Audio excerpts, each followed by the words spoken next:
So look to the horizon, not the cloud. I've been storming where the scope too cold. Seems like it crept up out of nowhere, all around. You was not what to forgo. You never see it coming. You see, my mind is the best for rise. You're done. By the time you see you, you're not surprised.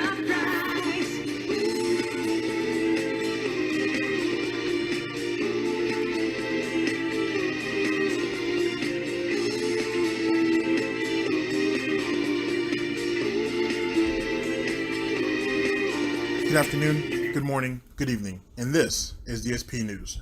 Doing a follow-up to a story that we have already released earlier. Apparently, Phil goes into a little bit more. He gives us a better explanation of TwitchCon and his contract and what you can expect from this interactive event. We would like to thank all of those who have supported the channel for giving us the feedback, letting us know that, hey, he's released some more information. Here's the link to the video. Please check it out. Thank you, all of you, for that. And we are over here with one of this channel's favorite channels, Snort Burnell, and we're going to get it done. DSP News, always late, never breaking, unreliable coverage that you can't count on. A GTG network. And here we go. Now, folks, I have an announcement. Are you ready for positive news? Because I finally have all the details hashed out about Sunday's event, okay? Big event. And I'm going to say this up front, folks, because I'm required to legally to say this up front, that the event coming up on Sunday, the special event, where I'm going to be doing a partnered stream with Twitch. I'm going to be featured at TwitchCon, the, convention that they hold once a year. And it's going to be in regards to promoting extensions with gameplay.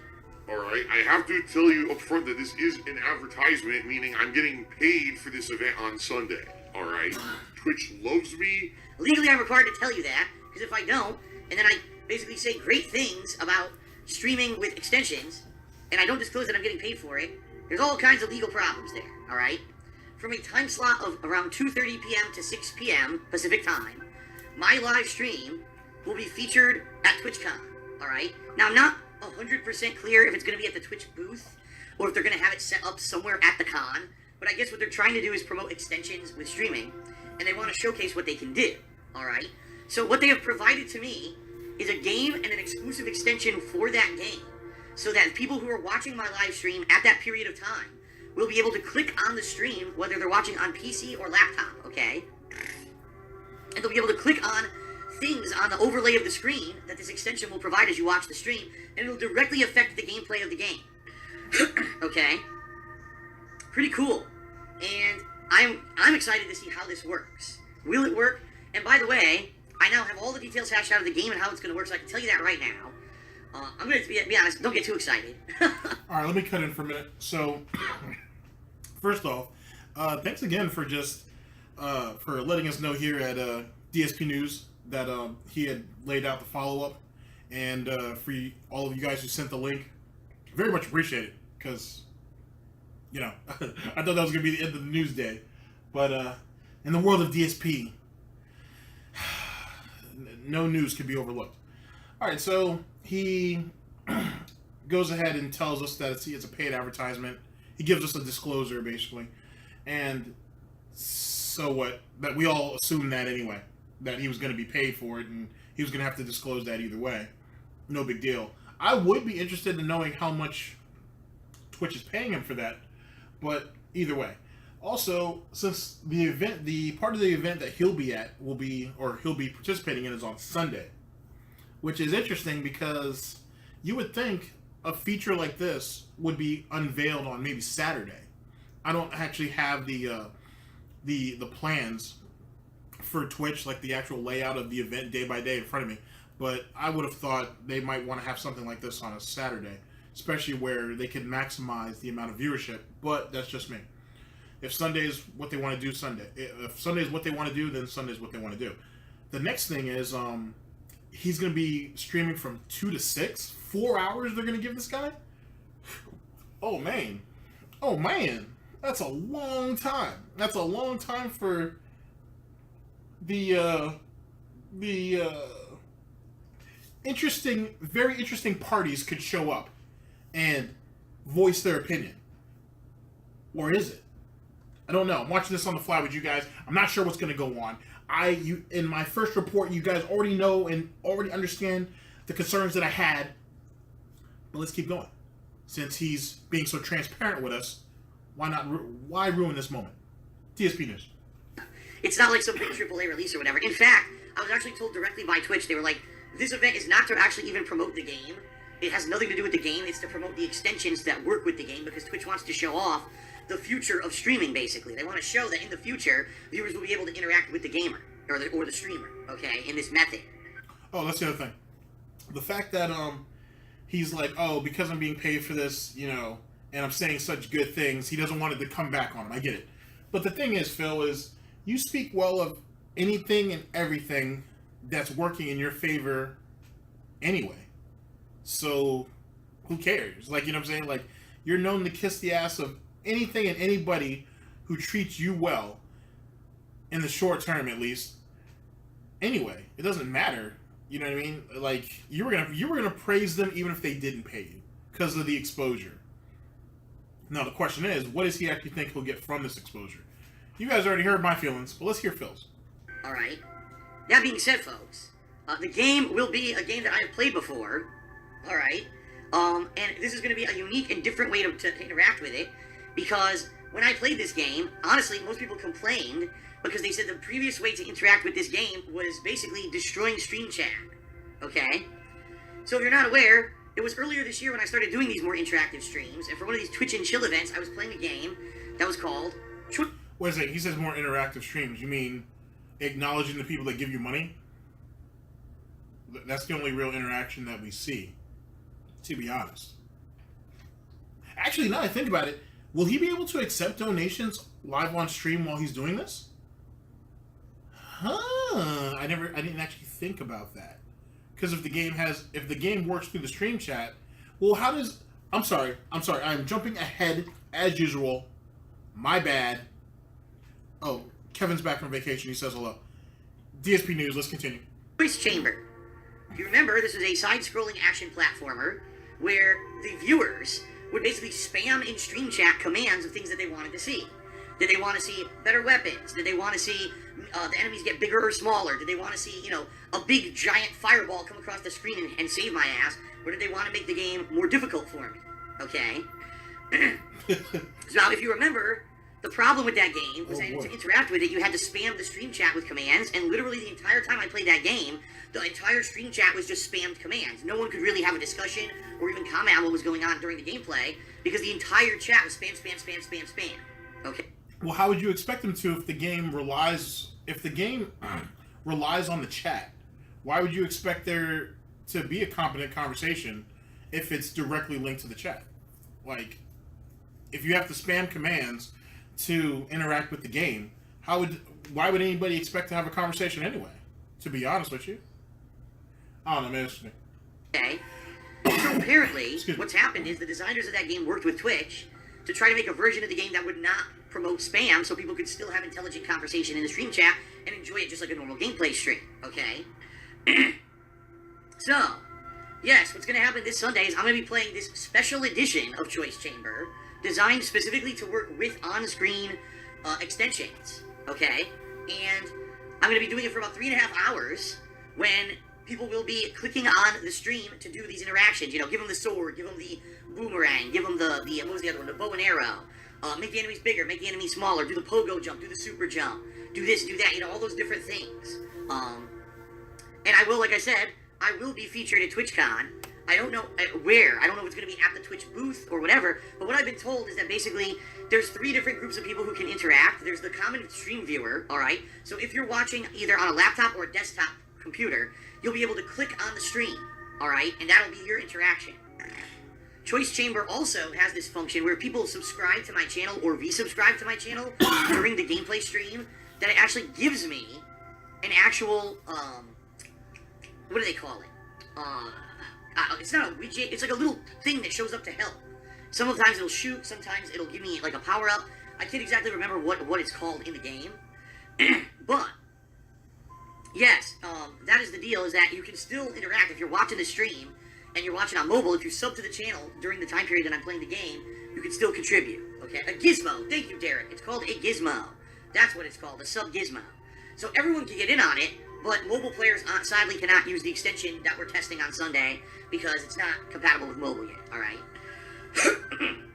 Okay, wait a second. So Twitch is paying him for the event, and they're giving him a platform that essentially promotes him getting subscriptions to sorry, excuse me. So okay, like I said, so they're paying him, plus they're giving him a platform to basically allow him to promote his channel through subs to help interact with the game. He should have done this they shouldn't have paid him for this. They could have had him up there for free, to be honest with you.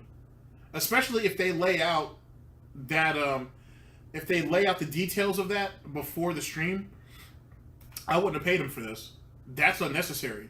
Because you're already giving him a platform, you're already giving him exposure, and you're giving the people in the crowd, who, whether they know him or not, a way of helping him with the game, which is supposed to be entertaining to them, by subscribing to him, which will end up helping him with the game, which will push the game forward. I wouldn't have paid him. That's just me. That's just me. I wouldn't have paid him. But then again, how much could they have really have paid him, though, for this? I'd love to hear you guys' comments down below. How much do you guys think he actually made off this? Meaning what's initially in his contract to do this event. And just to throw that out there, how many new subscribers do you really think he'll get off this? I mean, how much is it to subscribe to somebody on Twitch these days? It's like $4.99, right? Okay, so a couple of people will subscribe to him just for the event, just to see the game get pushed forward, and then they never subscribe to him again. So we'll hear about, oh, I had this really great month on Twitch, guys. It's been great, man. It's excellent. Also, don't forget to go to my Pay Me Tons. But I had this great month on Twitch. All these new subscribers, channel's blowing up, and then the next minute it just dies out. But he'll twist the details of that to make himself look good. I already see it. I already see the plan. I already see it. Well, let's continue. DSP News. Now, for those of you that are here that are mods, I see Deep Craze, I see Bitha. I'm sure we'll have a few other mods here over the next few days. What I need to ask you guys is if you could please make it on Sunday, if you at all can. It's not required, it's not mandatory, but I would like moderators to be here, because undoubtedly what's going to happen is people are going to show up and not know what's going on, or people will show up to troll and do stupid shit. And you can't control that. And by the way, I don't think that I'm not going to have the stream chat on screen during this stream. What? So it doesn't really matter what happens in stream chat. But there will be people asking, gee, how do I participate? And how does this work or whatever? And to have mods who are here who can explain to everyone what's going on during the 3.5 hours would be beneficial, I think. Okay? What? So yeah, if the mods could show up on Sunday, it would be very much appreciated, okay? So all of you who are mods who could please show up on Sunday, if you can, between 2:30 to 6 p.m. Pacific time, it would be greatly appreciated. Or not. All right, let me jump in real fast. So, okay, basically all hands on deck. Okay, that's kind of expected, and as we all know, if you guys keep up with it, we know that there was a bit of moderation problems. There was a bit of problems in the inner circle for a few weeks there, but apparently they got that all hashed out, so everybody's on deck, or everybody needs to be on deck for Sunday. Okay, so we get it. Now, you're having an interactive stream, and you're not going to put the chat on stream because you know you're going to be trolled. I already called that. You know what I'm saying? We all knew that was going to happen, but the fact that he's not going to do it, that he's so scared on how he'll be perceived, that he's not even brave enough to let the chat go. You're going to have moderators all on deck anyway, so who cares?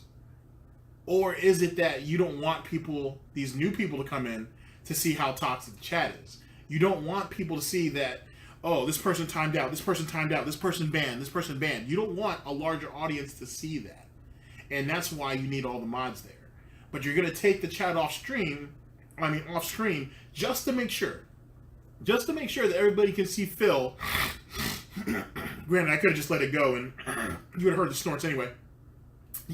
To hear all the snorting and grunting and whatnot, you got to try to keep it together just long enough for that 3.5 hours, whatever the case may be. Ooh, that is so dishonest. I mean, I guess it might be a practical move, but don't you think that Twitch themselves would want to have his chat up there? Just because, I mean, you are a Twitch streamer, so your chat is a major part of the stream. Don't you think that would be rather important? It doesn't matter. From the face cam, you'll be able to see if he's checking the chat anyway, so it doesn't really matter. But that's a shame. That is a shame, ladies and gentlemen. Here at DSP News, we are very disappointed by that. Very, very, very disappointed by that. But the news keeps going. Right. Did a 10-bit cheer. He says, Phil, have you ever considered writing a documentary? A documentary about my life? Why the hell would you do that? I don't know. Would anyone care? No. See, I'm one of these people, honestly, I feel that these YouTubers who write books and shit are so fucking overpretentious and think that they're so goddamn overimportant when in reality they're nothing. Whoa. You know, I'm someone who I realize that my entirety of my existence on the internet, with YouTube and everything, okay? Was luck? Dumb luck? Is kind of a fluke. Chance? It's something that just happened out of nowhere. I was in the right place at the right time. Okay? I was doing something different from... Ladies and gentlemen, here at DSP News, I can say that I am very, very proud of Phil for this one time, for this brief few minutes, that for once in his life he told the truth. That everything he has was off dumb luck. But I'm starting to get that inkling. I'm starting to get that burning feeling though. Not the burning he's used to, just could be heartburn. Possibly heartburn. Nah, that's not heartburn. I just had way too many jalapenos earlier. It's very possible that he's going to try to justify this later. I'm not an arrogant bastard like those guys. I'm anxious to find out who he's going to throw under the bus, because inevitably he's going to throw another YouTuber under the bus. But I'm anxious to know who he throws under the bus, and how he ends up spinning this narrative about, I'm not important enough to have, what do you say, a documentary or a book, whatever, one of the two, made about him. And yet he'll flip it to being like, well, you know, I bet eventually, you know, I could have it happen. I'm sure he'll bring up everything that he's gone through would warrant it. I'm not saying I'm a prophet. I'm just a lonely anchor man with his cappuccino and a slight burn from jalapenos. Riveting. DSP News. The way that everyone else was doing it, so I was individualized above everyone else who was doing Let's Plays on YouTube. I was doing this raw gameplay, funny commentary, make fun of the game, don't take it seriously kind of a deal, while other people were like hyper-focused on making very high-level walkthroughs and shit at the time. The biggest gameplay videos on YouTube, when I started making I don't ever remember him being funny, though. First-person shooter videos on how to be good at the game. That's what the biggest thing was. And I kind of blew that up with other games. I was like, no, you don't have to be good at the game here, just have fun. And that's kind of where the whole Let's Play... What? Okay, you don't have to be good at the game, you just have to have fun. Okay. So, if that's the case, then why'd you get so mad at this is how you don't play? Like you said, you don't have to be good at the game. You just have to have fun. And people watch that genre of games because it's fun watching you fail. How many channels did you take down, Phil? How many videos did you get taken down? Over the fun part is what I'm talking about. Over the fun. Not the fact that, you know, the gameplay was terrible, but the fun. The fun, Phil. DSP News. A craze kind of exploded from as people saw me and a bunch of other people. It wasn't just me, but I was definitely one of the first people to be notable doing it on YouTube. People looked and said, wow, I don't have to be a top level fucking player to make videos that are entertaining that people will watch. I want to do that too. And people over the years were inspired by people like me. But do I think I'm important enough to have a fucking documentary or a book made about me? Probably not. Even though, let's be honest here, with all the shit that I've gone through in my life, you know, the ridiculous trauma that literally I don't feed into but happens anyway around me, pretty ridiculous, right? Just think about all the shit that's happened to me since I started on YouTube, right? All the attention I've gotten, all the negative attention I've gotten, you know, the things that I was able to help with, the things that sadly were horrible things that happened to me, you know, friends and relationships and all kinds of shit that have happened and ended, and it would be the most dramatic fucking documentary ever. Seriously. Serious. Okay, let me cut in for a minute because he's starting to suck his own dick and I'm starting to get disgusted by it. First things first. That's what the detractor community is for. The detractor community are the directors of your life. Especially the parts that you don't want people to know about. So, there's your documentary right there. A movie would be boring. But, just throwing it out there to the listeners, who would you want to see Liana be played by, and who Phil would be played by? I think John Rambo should play John Rambo. To be honest with you. I think John Rambo should play John Rambo. But who would you like to see Phil and his daughter... oh, excuse me. I mean his, maid, cook... someone help me out here. What did she used to do? She was a girlfriend? Can we really say that, though? Aren't you supposed to actually care about your girlfriend? As far as I'm concerned, man, she was just a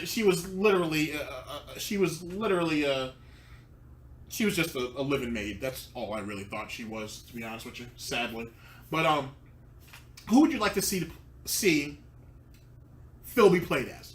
Just anybody. I don't care who. Just anybody. I'd love to hear what you guys have to say about that. But back to what I said earlier. He dismissed the idea, calling it pretentious, saying it's bullshit. But then, he's like, well, look at everything I went through, guys. Look at all the hardships I've gone through. Jesus Christ, he basically laid down the foundation for a Lifetime movie. Jesus Christ. DSP News. Seriously, it would be absolutely ridiculous. I don't really think that I need to make a documentary about my life. I don't think that I'm important enough. I don't think ever. I've never really, even though, yes, this is my job. This is what I do for a living. This pays the bills. I don't think I take this seriously enough to say, oh, I think that thousands of people would want to read a book about me or watch a documentary about me. I'm not that pretentious. It's hilarious because I go to the bookstore and I see all these books by YouTubers and none of them sell. I'm not even kidding you. Like, they're always in the bargain section. It still gets me. Last year, a year ago, I went to Target and in the discounted section, a giant stack of PewDiePie's book, because no one bought it, because no one wants to read a fucking book by a Muppet. And it's sitting there, and I took a picture of it. Alright? And PewDiePie commented, because he was so butthurt that his book is stupid, and only, morons who watch his shit would even buy it. He commented on my Instagram post, saying, oh, Phil's just angry because he can't read. It's like the dumbest, stupid response. But that's what I mean, like, these YouTubers think that they're important. And they're so over-important that they have to write books and shit. When in reality, they just fucking make stupid videos, and they should be happy that they make $1 doing it. And I would never over-presume myself to be so important that I would fucking want to write a book or make a documentary about my life, because I'm not important. I'm just a guy who made videos for YouTube and had fun doing it and enjoyed playing video games and wanted to share those experiences with the world. And that's it. They're money. Wait. Okay, so Snort Burnell's already touched on that, but wait a second. Okay, so first off, that Muppet was someone that you took credit for being an inspiration to have him start YouTube. You've said that before, Phil. That Muppet was you were what inspired him to do what he does currently. And do it so much better than you. Jesus Christ. So, let's remember that. Okay? Let's remember that. Second thing. I am not important enough to have a book written or a documentary written, but yet I can go on YouTube and on Twitch all day, every day, not literally, and be like, please give me money, please pay my bills, I'm so important, you can't afford to have me go away, I want to do this for a living, I want to share my experiences with you, I love this, I never want to stop this, please give me the money so I can keep moving forward. So let me get this straight. So you're so lazy that you won't have a book or a documentary made about you, but you still want these kids to pay for you to live and to keep doing this for a living because you're scared of getting a real job. Think about that for a minute, ladies and gentlemen. I am so important that I can have people on the internet, children for the most part, pay my bills, but I'm not important enough to have a documentary or a book written about me. Full-length feature movie? Maybe. But not a book or a documentary. If nothing else, he's saying that both of those mediums are beneath him. That's really what he's saying. Those are beneath me. But I still want my money. I still want your money. Because your money is my money. Son of a Get the money. I need that money. I really do. I need that money. Damn right. That's it, folks. That's all it's about. So, no, I'm probably never going to be making a documentary about myself because I don't think I'm that important, all right? Anything for this, right? Yep. All right. I prefer a penne for all of you guys who like leave that in my chat. Actually, I like the fact that you left that micro penis part in there. That shit was hilarious. All right. In closing, ladies and gentlemen, thank you for bringing this to my attention. Thank you to each and every one of you who contribute to this channel and help us continue doing whatever it is that we're doing. I will post this video today because I'm thankful to all of you for what you've done. So thank you. To you, Phil. Oh boy. I can't even take you seriously enough to actually give you a response. But Phil, just to let you know, next week I have something very, very special for you. I hope you're looking forward to it. Yeah. And to all of you, thank you yet again. This was DSP News. I hope you guys are at least mildly entertained. And that's Phil's situation. We'll be keeping an eye out on Sunday to see what's going to go on with that. Maybe it'll be interesting. Maybe it won't. If he falls on his face, you'll definitely hear it from us eventually. Not first, but eventually. And, yeah. This is DSP News, signing off. And remember, take care of yourselves. Because the world is a scary place with people like Phil in it. Not just talking, you know, the usual suspects. Every fighting game streamer. Play Marvel vs. Capcom Infinite, and my penis gets so erect every time I see one of those 95 hit pattern combos and incredibly 100% safe rushdown tactics. Oh my god, my penis, I can't control it. It's like